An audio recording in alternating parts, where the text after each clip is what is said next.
So we go through what attracted us to the eXp model. I started with the same thought, which a lot of people do, and saying that, I'm not a recruiter. Well, people are recruiters by nature, right? Unconsciously, they're going to recruit you to the single club, to the broke club, to the out-of-shape club, whatever it is. The opposite's also true. So get around people that want what you've got, all right? You guys are on the same path. If not, people they're going to get you, oh, hey, come to my church. Come watch this movie. Come whatever that. Those are all true. So the whole I'm not a recruiter or whatever. And again, we're talking about things that you need to understand so that you can do what? Make sure that water gets to the end of the row, right? This isn't about just you winning. This is about you help other people win. And when you do that, that's what happens. You've got to understand this. You've got to understand this dialogue. eXp is an opportunity to own your own brokerage without the overhead. Without the overhead. Your risk is $85 a month, right?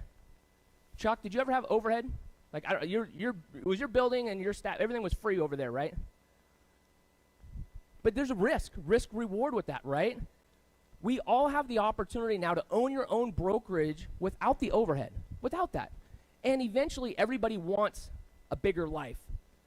Russell Brunson says, if you want to reach more people, you need a bigger platform. Almost everybody that's done something big in this company at some point tells me, you know what, it's not about the money. I want to make a difference in the world, right? Well, the ones that aren't jerks, right? But, like, that's pretty much, like, they're like, no, and I'm like, well, how many people? Do you want to make a difference for, like, 10 people or thousands? Thousands. Okay. Can you do it where you're at? No. Well, this is the model that helps us do that, right? And that's what a lot of people see is you've got to have a bigger platform to be able to do that. Ask yourself and ask others, like, did your last broker train you to take his job or help you pass him? Of course not. Why not? Because if you did, you'd leave and the money would walk out the door. So that's why I talk about the legacy system is broken, and agents go through and they feel like, well, it's a noble thing to kind of protect their franchise owner, and it's okay for them to get an override, but it's wrong for somehow that agent to then sponsor someone and get an override. That doesn't make any sense. We used to fight for buyers and sellers, and I know a lot of us still are in sales with that. Now we fight for agents and their futures. To me, that feels more congruent to me. To me, that feels like more on the business owner side of it. And if you got to look around. If you don't have leverage in your business, you are the leverage, right? eXp is the first transparent real estate brokerage in the legacy. In the legacy system, they'd go recruit a bunch of agents, right? eXp, we recruit agents too, but here's the difference. The legacy model keeps agents in the dark until one day the agent wakes up, figures out they're being leveraged, and leaves, right? Nick talked about that. He's like, hey, I need to provide more for my agents, right, so they'll stay. A lot of us have owned brokers. A lot of us have done different things. That was the same thing. I've run a team for 21, almost 22 years inside that, and agents at some point would go, that's great, but I want what you want, and so in order to get what you have, I have to leave. And so you'd have great relationships that would deteriorate over time because they felt the only way to get somewhere was to leave. This is the first model that says, you know what, you don't have to leave. You can have all this. You can stay partners. You can do this, but yet we can still stay in business. That's the great thing. eXp isn't just a little bit better. It's exponentially better. It's a whole new opportunity. The legacy model was just to go around, pound your chest, and to say, hey, you know what, look, I'm the best listing agent there's ever been. I'm doing this. You go find the best secrets. You travel the country, go get the best stuff, and I'm the best agent. I'm the best one at this. You learn all the secrets, but then you got to keep them to yourself because why? Because that's your value. Is if you know that and you give it to your team or you keep that. That's your advantage. This is the first model that says, no, duplication is really about, it's a foreign concept. In the past, if I teach you, that's going to be less for me, right? So this is the new model is being someone others want to model and then basing your success not on if you kind of got to the top of the mountain. That's old school. You're already proved that you guys could do that. You guys are high producers and builders, but rather how many people you've helped reach the top and have done right, how many reached higher than you. We showed that list earlier. We're going to break down some numbers in a little bit here. Is people, like, usually after something like this, they come up and tell me how fired up they are, and they're like, oh my gosh, I'm going to do that. I'm going to pass you. And I'm like, yes. And they're like, it doesn't compute at first. I'm like, yes, I would love that. I would, like, legitimately, I want I would love to have 20, 30, 40, 50 people pass me. Like that, I will work for that, because this is the first model that actually is built like that. When Glenn did this, he was at KW, he was making about $6,000 a year. Doing the same thing, it would be a roughly $90,000 in this. He made it financially viable to be able to do this. We've talked about there's about, 400,000 new agents that come in every year, but how many retirement parties for agents have you been to in this last year? Scott and I were just talking, 2 of our first brokers are, they died this year. Like, well, mine at West USA died, and at REMAX, but they worked right up until the end, and then they just died. Or they expired, right? Whatever you want to call it, right? They don't die, they just kind of expire. That's not what we're really trying to do, right? Let me just go through this next little piece right here. We're going to talk about this model.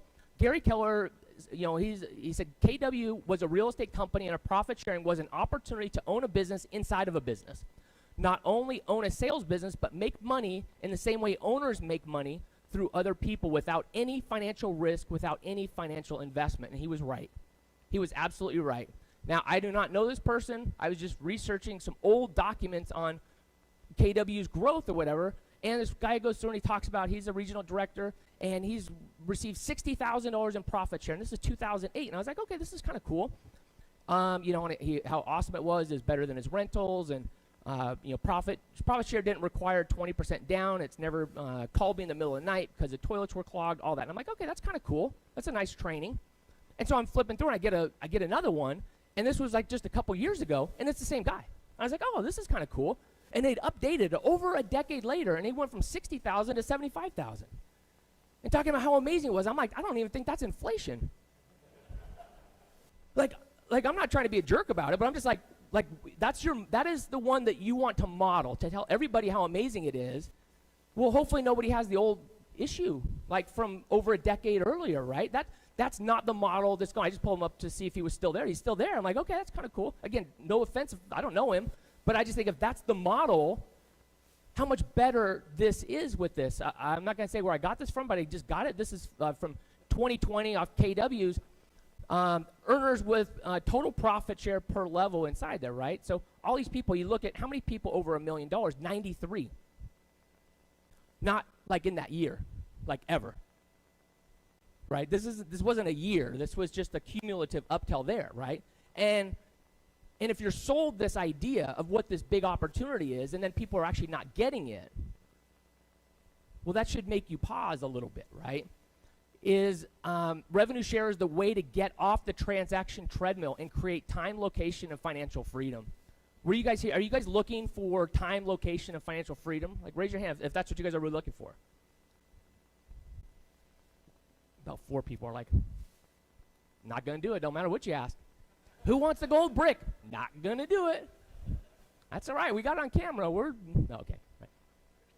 But this is it. This is how you get off the transaction treadmill. And I'm not saying that transactions are bad. I love real estate. But I love this way more. Right? And it's not an either or. Rev share is not recruiting income. If you look at this strictly as recruiting income, you're going to get paid terribly. Right? That's short-term thinking. It's contribution and coaching income long-term. It's short-term recruiting income if you don't help them duplicate. I'm telling you, like, that's key right there. If you don't help them duplicate, if it's a recruit them and dump them, recruit them and dump them, recruit them and dump them and hope the numbers all play out, that's called recruiting. That's going to be recruiting income. And it's going to go away. It's going to come and it's going to go away. That's like planting a tree and then never watering it.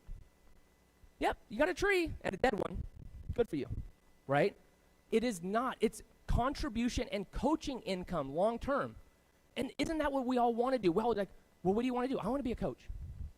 Great, here you are, right? Do you want to contribute to people? Yep, okay. But I don't actually want to coach or contribute to people. I'm like, well, you just said you did, but no, I just want to recruit them and leave them. Oh, okay. You're on the dating scene, I see. Okay.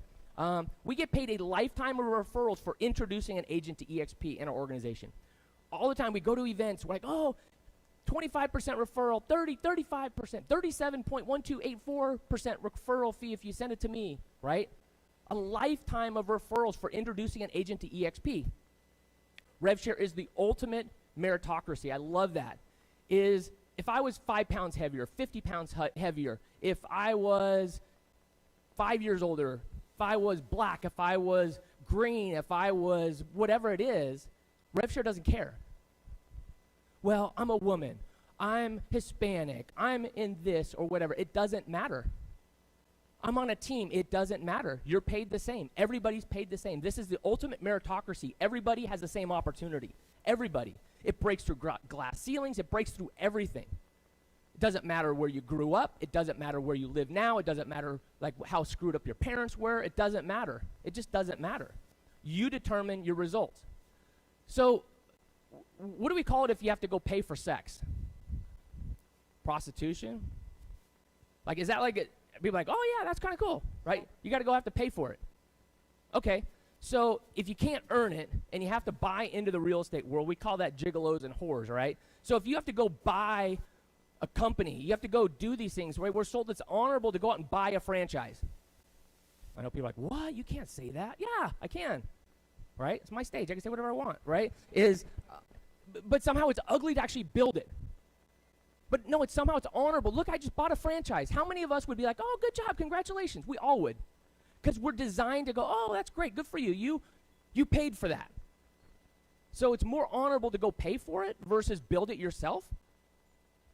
No, and don't let anybody tell you that it's more honorable to do that. eXp does not, you can't go buy an area. You guys get this? When we're talking to people, you can't go buy your way in. You can't go, I saw that list, I want to go, my dad's got all kinds of money. I'm going to buy my way in there. Good luck. You start at zero like everybody else. I know, but come on, how do I really, what kind of deal do I get? Get the same deal as everybody else. You work your butt off. That's what you get, right? It is not honorable just to go buy it. Everybody's got to go earn it, right? This is an ego risk. You don't need the capital. You need courage. Brent Gove talks about that, right? I had my own company. It was a massive capital risk. There's a lot of people who had our own brokerages. Massive capital risk. Massive. Gene Frederick has the best explanation I've ever seen. You guys need to write this down. Go Google his explanation. I think it's probably called a napkin explanation or paper, white paper, something like that. Absolutely amazing. Talking about how we've all been in a pyramid. We just didn't know it, right? In this process as he's doing that. Again, he goes through the 4 ways that we're disruptive technology, a cloud office, and streaming, right? Who else does that?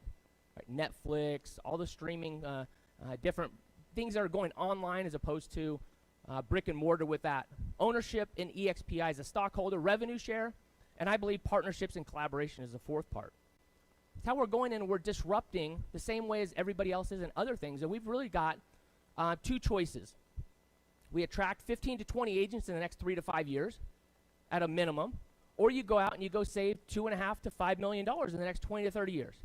Like there's really, if you really want to have a great life, those are your options, and we're going to break down what those really come out to, how you do that, and what that actually looks like. But the choice you've got to make is, am I willing to do the work to build this like that, or am I going to do what? Like most agents say, well, what's your end goal? How do you ever get out of this? They almost all go, why just rentals? Just going to buy rentals. And you go, okay, so you've been in the business 18 years. How many rentals do you have? None, but I'm about to. Okay, and how much do they cost each? Well, that probably cost 30, 40, 50,000 to get in. Maybe I'm going to do it for no money down. I got these old tapes of Carlton Sheets. I'm going to do that. Okay, so, but when are you going to do it? Soon. Okay, how many are you going to need? I don't know, 20 or 30. I said, that ought to just take you a few hundred years, right? Or you could just go out in the next couple years and you could go change your life.